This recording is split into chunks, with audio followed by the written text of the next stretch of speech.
for all to see. I want to convey to you my appreciation for what you gave to the Pacific Fleet. You not only gave us the opportunity for peace in the Pacific, you gave us an opportunity to have a strong relationships with our counterparts from the Japanese Maritime Self-Defense Force. It is a friendship made possible by the battles that you fought and the conduct of the peace that you won. It's a relationship that exists today between families based on trust, mutual respect, and an inner strength, understood and respected by the descendants of former combatants and further reinforced by our shared response to modern-day challenges and tests, as remarkably demonstrated in northern Japan when U.S. Armed Forces stood side by side with the Self-Defense Force within hours of an unprecedented crisis and proved beyond measure what it means to be a friend. You represent the pride of our history, who gave more than you received and positively affected the lives of more people than you will ever know. And ladies and gentlemen, that is our naval heritage and our tradition. So on behalf of the Pacific Fleet, the men and women who stand watch around the world, we thank you. Strong leaders are needed in order for the pivotal lessons of this extraordinary legacy to endure. Today's guest speaker is such a leader. Secretary Mabus brings a unique combination of life experiences to the Department of the Navy for the benefit of sailors and Marines. He is a visionary leader with a distinguished record of public service that began in the Navy. He is a veteran. He's a former governor of Mississippi. He served as an ambassador to the Kingdom of Saudi Arabia and was a leader in the business community. He is a graduate of the University of Mississippi. He holds a master's degree from Johns Hopkins and a law degree from Harvard Law School. He understands our operational and our tactical requirements. He encourages an environment of innovation and experimentation to tackle our most vexing challenges. And most importantly, he understands our people, their needs, the needs of those who serve, and the special covenant that we share with the families of those who serve. I'm proud to have the distinct honor and privilege to introduce to you the 75th Secretary of the Navy, ladies and gentlemen, the Honorable Secretary of the Navy, Ray Mabus.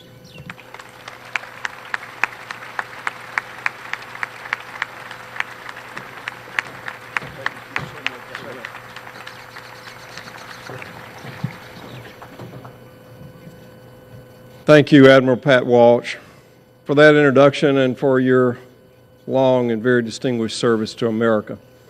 And thank everyone here today in uniform and everyone who has worn the uniform of this country for your service. The history of December 7th, 1941 is indelibly imprinted on the memory of every American who was alive that day. But it bears repeating on every anniversary so that every subsequent generation will know what happened here and will never forget. 70 years ago, in this place and at this hour, a surprise attack began against the United States of America, and in less than 2 hours, that attack claimed the lives of more than 2,400 Americans, nearly 90% of them sailors and Marines. It also left 1,200 wounded. Almost 1,200 deaths came from one ship, USS Arizona. Of the 90 ships at anchor that morning, 21 were sunk or damaged, including Arizona and all the other battleships in Pearl, California, Maryland, Oklahoma, Pennsylvania, Tennessee, West Virginia, Nevada. Nevada, which despite being damaged, managed to get underway, but finally put herself aground rather than risk sinking and blocking the channel to the open ocean. 3 cruisers, 4 destroyers were also sunk or damaged, and 188 planes destroyed and another 159 damaged, most before they could take off. It was in President Franklin Roosevelt's searing and unforgettable declaration, a day that will live in infamy, pushing us into a world war that would change both the world and warfare irrevocably. But for those whose final resting place is in the waters here, and all those who gave their lives that day 70 years ago in the service of their country and in the cause of freedom, they will never change. They remain in our minds and our hearts as they were that day, young and strong and courageous. Although the attack surprised our forces, they immediately started fighting back. We know the stories. The steward aboard the USS Shaw, with no training, manning a gun and bringing down a Japanese aircraft. The machinist, blinded by explosives, but rescuing sailors caught below decks of the Nevada. The Air Force, the Army Air Force lieutenant, still in his pajamas, piloting an old P-36 and shooting down another Japanese plane. And for their actions that day, 15 men, Binion, Finn, Flaherty, Fuqua, Hill, Jones, Kidd, Parrish, Reeves, Ross, Scott, Tomich, Van Valkenburg, Ward, and Young were awarded the Medal of Honor. 2/3 of those, 10 of them, posthumously. 51 Navy Crosses, 53 Silver Stars, 4 Navy and Marine Corps Medal, 1 Distinguished Flying Cross, 4 Distinguished Service Crosses, 1 Distinguished Service Medal, and 3 Bronze Stars were also awarded for that day. And we know that there were hundreds and hundreds more acts of courage that went unrecorded. As was said later of Iwo Jima, that day, uncommon courage was a common valor. The architect of the attack, Admiral Yamamoto, has been depicted as lamenting, even as the Japanese planes returned to their carriers, that he feared all we have done is awaken a sleeping giant. The quote cannot be proven historically true, but the sentiment certainly was. The forces here on December 7th fought back. America fought back, and we built back as well. The attack failed to damage the shipyard facilities here, where American technological skill, economic might, and just sheer determination played another key role in ultimate victory. Because of both that day and in the aftermath, the sacrifice and service of civilians were also critical. Nearly 70 civilians died that day, and many more were wounded. A New York Times story in 1943 detailing the efforts to rebuild from the attack 70 years ago said, "Nowhere in the world have Navy and civilian workers toiled together in such close coordination. Their joint achievement has never been equaled." That joint achievement raised, repaired, and returned to service all but 3 of the ships sunk here that day. And many saw significant service in both the Atlantic and Pacific theaters. And we all know that by a stroke of luck, the 3 Pacific-based American aircraft carriers were away from Pearl that day.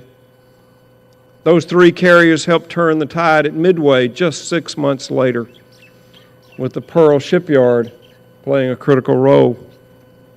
The Yorktown, damaged so heavily at Coral Sea that it was thought repairs would take months, was sailing toward Midway in the fight just after 72 hours of work at the Pearl shipyard. Both Pearl and Midway proved the impact of carriers, the preeminent warship in World War II and since. The shock and the anger unleashed that morning here in Hawaii united our nation and steeled our will not just to respond, but to overcome. As a former surface officer and as Secretary of the Navy, it's a profound privilege to offer the heartfelt thanks of a nation to these individuals here today who survived and then who thrived, leading the way for our nation to survive that day and then to thrive in the 7 decades since. We rightly honor every one of our veterans, but there will always be a special place in our hearts for those who began the fight here at Pearl Harbor that led us to victory. You, the survivors, as well as those who were lost, earned with your blood, with your sacrifice, a legacy you have passed on to those who have followed.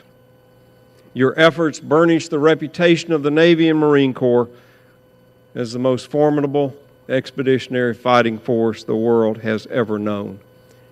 Your legacy is leadership and heroism.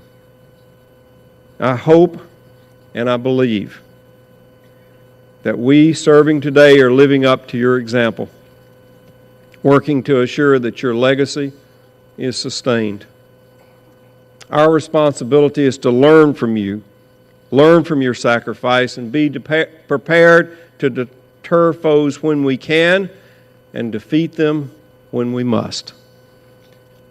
When I became secretary, our fleet was 43 ships fewer than it was on 9/11, and the smallest it had been since 1916.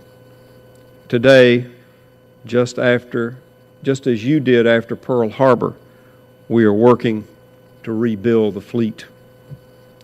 We're engaged in constructing more agile, more flexible ships and aircraft and developing new ways to power those platforms. We need look no further than the events leading to the attack here at Pearl Harbor to understand why the U.S. Navy is trying to diversify its fuel supply. Cut off by the United States from oil, the Empire of Japan felt compelled to seize oil-rich territories despite risking war with the United States.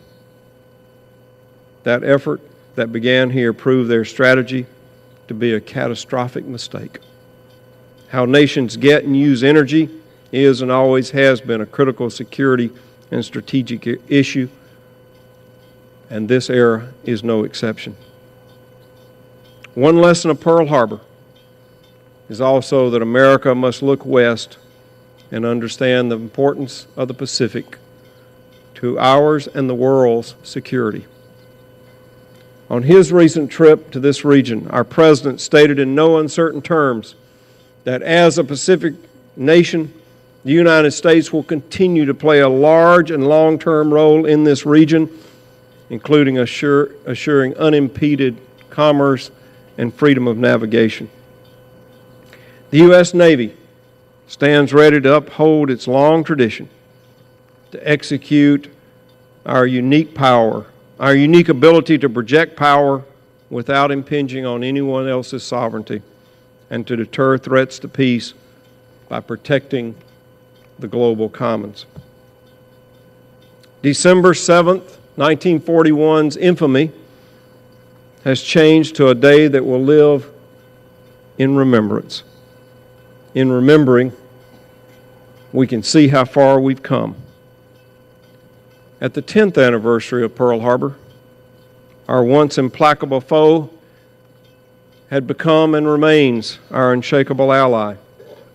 At the 20th anniversary, we were fearful that a Cold War with the Soviet Union might turn hot as the Berlin Wall was built.